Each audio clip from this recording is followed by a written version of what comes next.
Well my friends, এখন রাত 8টা 18 minute.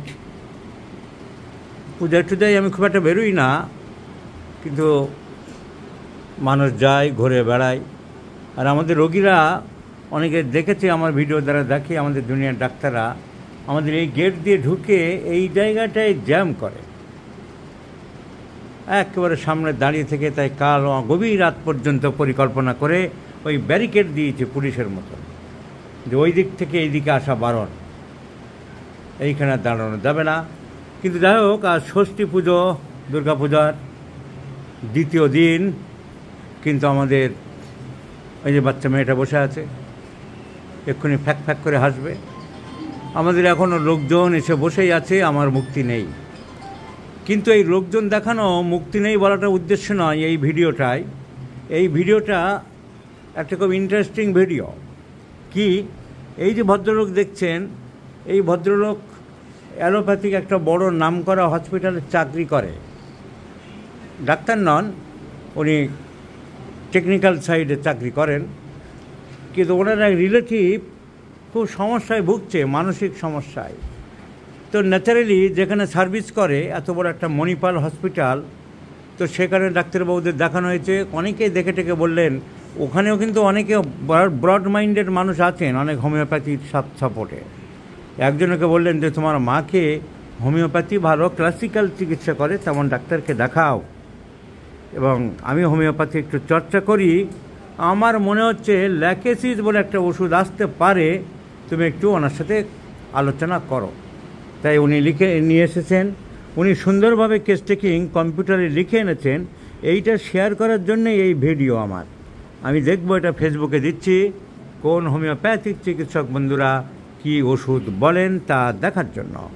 উনি দেখুন কি সুন্দরভাবে লিখে নিয়ে এসছেন। আমি কেস টেকিং করেছি, তা সত্ত্বেও উনি লিখে নিয়ে এসছেন। বয়স 67, a gentle lady, age about 67 years.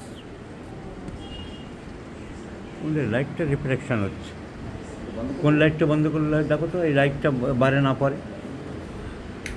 হ্যাঁ, তারপরেরটা, আরেকটা কোনটা? হ্যাঁ ঠিক আছে, লাইট পড়ছিল, তাই আমরা উনি লিখে, তাহলে বয়স 67, যারা যারা নোট করে এইভাবে প্রথমে ভিডিওটা আরেকবার দেখে খাতায় নোট করবে, করে ওষুধ সিলেকশন করো, কে কী বলতে পারো। এটা একটা শেখানোর মতন ভিডিও হচ্ছে। 67, ভদ্রমহিলার বয়স 67 বছর। 67, আগে অ্যালোপ্যাথিক চিকিৎসা অনেক হয়েছে, অ্যালোপ্যাথিক ওষুধের নাম অনেক লিখেছে, সেগুলো আমাদের দরকার নেই।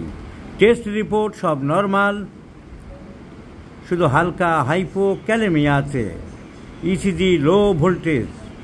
রোগের বিবর্তন 30 বছর আগে ওনার এই মানসিক সমস্যা আরম্ভ হয়েছিল। শুরু হয়েছিল প্রবল একটা অপরাধ বোধ মনের মধ্যে দিয়ে, অ্যাজ ইম she has done something crime, something wrong, এরকম একটা ধারণা ওনার হয়েছিল। এখন হলো সন্দেহ, ঈর্ষা, অবিশ্বাস, অতিবাক্যবাদী মানে লোকাসিয়াসনেস, হাইপার সেন্সিটিভিটি অ্যান্ড হোপলেসনেস। উনি বারবারই গুরুত্ব দিয়ে আবার লিখেছেন যে এখন মানসিক সিমটমসগুলোর মধ্যে সন্দেহটা খুব বেশি। তার মানে সাসপিশিয়াসনেস, ভাবে অন্যরা আমাকে বিষ খাওয়াচ্ছে, আমাকে মন্ত্র দিয়ে ক্ষতি করছে। আশাহীনতা মানে হোপলেসনেস, একটা ডিপ্রেশন টাইপের, আমাকে কেউ সারাতে পারবে না, আমাকে কেউ সারাতে পারবে না। সো সন্দেহ, আশাহীনতা, ওষুধ ও খাবার খেতে অস্বীকার করে, ওষুধ খেতে অস্বীকার করে, খাবার খেতে অস্বীকার করে, মনে করে তাকে বিষ দেওয়া হবে। লোকাসিয়াসনেস, গ্যারুলাস যাকে বলি, বা লোকাসিটি বা টকাটিভ, অকারণে অপ্রাসঙ্গিক কথা, এক বিষয় থেকে অন্য বিষয়ে লাফিয়ে লাফিয়ে চলে যায়, স্থিরতা নেই কথা বলার মধ্যে, যেটা লেখেছি সে আছে, প্রচণ্ড কথা বলে, এক বিষয় থেকে অন্য বিষয়ে চলে যায়। আনন্দের প্রতি বিতৃষ্ণা, অ্যাভারশন টু মিউজিক, গান, সিনেমা, টিভি, সুখের দৃশ্য, সুখের স্মৃতি, এসব পছন্দ করে না, এসব সহ্য হয় না। ভালোবাসা নেই মনে, lifeless, no sympathy, no affection, দয়া মায়া মমতা কিচ্ছু নেই। সব পর্যবেক্ষণ করে, আর ভাবে সবাই খারাপ কিছু করছে, সবাই খারাপ কিছু করছে, মন্ত্রও করছে, তাকে টুকটাক করছে, তাকে বান মারবে, তার খাবারে বিষ দেবে। আর অতিরিক্ত পরিচ্ছন্নতা, বারবার থালা ধোয়, এখানে ওখানে এটো ওটা খুঁজে বেড়ায়, বিছানাটা টান টান করে রাখা চায়। আর কালো পোকার খোঁজ করে শরীরের মধ্যে, ভাবে কালো পোকা কোথায় ঘুরে বেড়াচ্ছে, সেই কালো পোকাটা তুলে ফেলে দেবো। বুঝতে পারছো তুমি? কালো পোকার খোঁজ করে। তুমি করো না তো? সাবাস।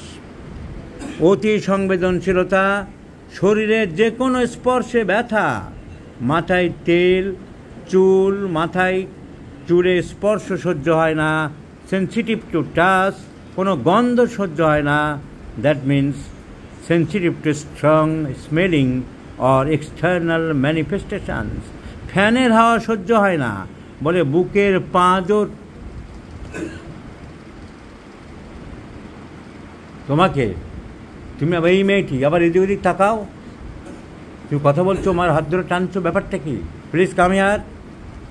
বুকের পাঁজর ভেঙে যাবে, ফ্যানের হাওয়া সহ্য হয় না, ঝড় সহ্য হয় না, ধুলো কাঁকড় খুঁজে বেড়ায়, রাতে সজাগ থেকে প্রতিটি শব্দ খেয়াল করে কেউ তার নামে কিছু বলছে কিনা। ক্ষুধা নেই, তৃষ্ণা নেই, মুখে সবসময় টক ভাব, খাবার খেলেই এই টক স্বাদ বাড়ে। বলে পেট আঁকড়ে ধরছে, আমার পেট টেনে ধরছে, তাই খাবার খেতে অস্বীকার করে। পেটের ভেতর থেকে একটা গরম অনুভূতি, আর দীর্ঘদিনের কোষ্ঠকাঠিন্য, ওজন কমে যাচ্ছে, শরীরে স্কেলিটন ফিগার বেরিয়ে আসছে, হাড় গোড় বেরিয়ে আসছে। সব সময় বলে গায়ে কিছু একটা পোকা হাঁটছে, কালো পোকা বা পোকা হাঁটার মতন অনুভূতি, যাকে বলা যেতে পারে ফর্মিকেশন সেন্সেশন। সারাদিন হাঁটে, বসে থাকতে পারে না, ওয়াকিং ডিজার। আর ঘুম একেবারে নেই, রাতে একেবারেই ঘুম হয় না। অ্যাগ্রাভেশন মডেলটি উনি লিখে এনেছেন, রাতে ঘুম থেকে উঠলে বাড়ে, আফটার স্লিপ বাড়ে, সন্ধ্যার পরে বাড়ে, খাওয়ার পরে বাড়ে, স্পর্শে, গন্ধে, শব্দে, বাতাসে তার সিমটমস বাড়ে। আর গরম জলে স্নান করলে ভালো থাকে, মিষ্টি খেতে ভালোবাসে। উপসংহার উনি লিখে এনেছেন, মানসিক সন্দেহ, ঈর্ষা, অতি বাক্যবাদী, অতি কথা বলে, আনন্দহীনতা, ওষুধ খেতে অস্বীকার করে, ক্ষুধাহীনতা, তৃষ্ণাহীনতা, খাওয়ার পরে মুখ টক হয়ে যাচ্ছে, ঘুম হচ্ছে না, মেন্টাল রেস্টলেসনেস, শরীর খারাপ হয়ে যাচ্ছে, cachexia, constipation, hyper sensitivity to external stimulations, স্পর্শ, গন্ধ, সব। তাহলে কিনোট সিমটম আবার উনি বলেছেন, আফটার স্লিপ অ্যাগ্রাভেটস, ঘুমের পরে সব কিছু বাড়ছে, আফটার ইটিং, খাওয়ার পরে সব কিছু বাড়ছে, ইভিনিংয়ে বাড়ছে, নাইট অ্যাগ্রাভেটস। আর জেলাসি, লোকাসিটি তো আছে। এই হলো কেস হিস্ট্রি। এখন এই 28/9/2025 ওষুধ দেবো বলে কলম রেডি করে বসে আছি। এখন কে কি বলবে আমার ওষুধের সাথে মেলে কিনা আমি শিখতে চাই। ফেসবুকে দিচ্ছি, দয়া করে সবাই নিজস্ব মতামত জানাও। সারাংশ হলো, খুব বেশি কথা বলে, খুব বেশি সন্দেহ, ফ্যানের হাওয়া সহ্য করতে পারে না, ঘুমের পরে রোগ বৃদ্ধি, কনস্টিপেশন, খিদে নেই, ঘুম নেই, আর মনের মধ্যে বহুদিন থেকে একটা অপরাধ বোধ ছিল, আর গায়ে যেন কিছু একটা পোকা হেঁটে বেড়াচ্ছে। ওনার রিলেটিভ, ওনার কাছে শুনবো। এই সবটা লিখে এনেছেন। আপনি সুন্দরভাবে হোমিওপ্যাথিকে চর্চা করেন নাকি? আমি হোমিওপ্যাথি চর্চা করি না স্যার। আমাদের হসপিটালে, আমি মণিপাল হসপিটালে কাজ করি। তো আমাদের হসপিটালে যে মেডিসিনের ডিরেক্টর, উনি ক্লাসিক্যাল হোমিওপ্যাথিতে মানে বিশ্বাসী, মানে যেখানে অ্যালোপ্যাথি ইনস্ট্রুমেন্ট শেষ হয়ে যায় সেখানে ওনার বক্তব্য হচ্ছে হোমিওপ্যাথি শুরু হয়। আর আমরা অলরেডি সমস্ত জায়গায় অ্যালোপ্যাথি ট্রিটমেন্ট করে অলরেডি ফেলিওর। তাই ক্লাসিক্যাল যে মানে ট্রিটমেন্ট, সেখানে ইনস্ট্রুমেন্ট আছে বলে এখনও অ্যালোপ্যাথি কিছু ডাক্তার মনে করে। তাই আমি একজন বেস্ট ক্লাসিক্যাল হোমিওপ্যাথি ডক্টরের খোঁজ করছিলাম। হ্যাঁ, সেখানে ট্রিটমেন্ট করবার চেষ্টা করছি আমি। তাই এখানে এসেছি ভিডিও দেখে। এত সুন্দর করে লিখলো কে? আমি লিখেছি আর ডক্টর বলেছে। খুব ভালো হয়েছে, আপনি অনেকটাই কাজ আমাদের সুবিধা করে দিয়েছেন। আর এই রোগী শীত বেশি বলছিলেন, ফ্যানের হাওয়া সহ্য করতে পারে না, ফ্যানের হাওয়া সহ্য করতে পারে না, ঠান্ডা জল সহ্য করতে পারে না, হালকা লাইট গরম করে দিতে হয় তবে সহ্য করে। হালকা গরম জলে চান করে, আর গায়ে স্পর্শ সহ্য করতে পারে না বললেন। সব থেকে ভায়োলেন্ট হচ্ছে স্পর্শ। যে কোনো জায়গায় আপনি যদি স্পর্শ করে মানে সরে যাওয়ার পরে একটা ভায়োলেন্ট হয়ে লাফিয়ে ওঠে, আমাকে স্পর্শ করবে না, কোনো জায়গায় হিপার সালফারের মতন লক্ষণ। তাহলে এই সব সিমটম মিলিয়ে কে কি ওষুধ বলতে চান বলুন, দেখা যাক।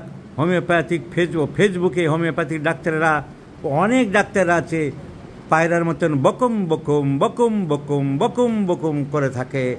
প্রমাণ দাও না, এই কেসটা সলিউশন করে অ্যানালিসিস করে বড় বড় কাগজে বাক্স সাজেন আপনারা। আমি তো অনেক দেখলাম, আমি তো দেখলাম কার কত পালস আছে। কলেজে পড়াই, প্রেসক্রিপশন করছে 3টে বায়োকেমিক, কলেজে পড়াচ্ছে, লিখছে হেড অফ দ্য ডিপার্টমেন্ট, আর এখানে দিচ্ছে 5টা ওষুধ প্রেসক্রিপশন করছে। কলেজে পড়াচ্ছে আর 4টে ওষুধ 5টা ওষুধ দিচ্ছে, 1 লাইনে প্রেসক্রিপশন হয়ে যাচ্ছে, 3 লাইনে কেস টেকিং হয়ে যাচ্ছে। এসব ভড়ংবাজি, সর্ষের মধ্যে ভূত আমি অনেক দেখেছি। এরাই হোমিওপ্যাথির কফিনে, মৃত্যু কফিনে একটার পর একটা পেরেক মেরে চলেছে। এদেরকে দুষ্কৃতি বলি আমি, হোমিওপ্যাথি ধ্বংস করার দুষ্কৃতি। তা দুষ্কৃতি হও আর সুস্কৃতি হও, এই ভিডিওটা আমি পাবলিশ করলাম। শেয়ার করো সবাই, আমার যারা ফলোয়ার আছে, দেখব কে কি ওষুধ সিলেকশন করে এবং আমি কি সিলেকশন করলাম তা বুঝিয়ে দেবো, আর রেজাল্টে প্রমাণ হবে রোগী কেমন আছে।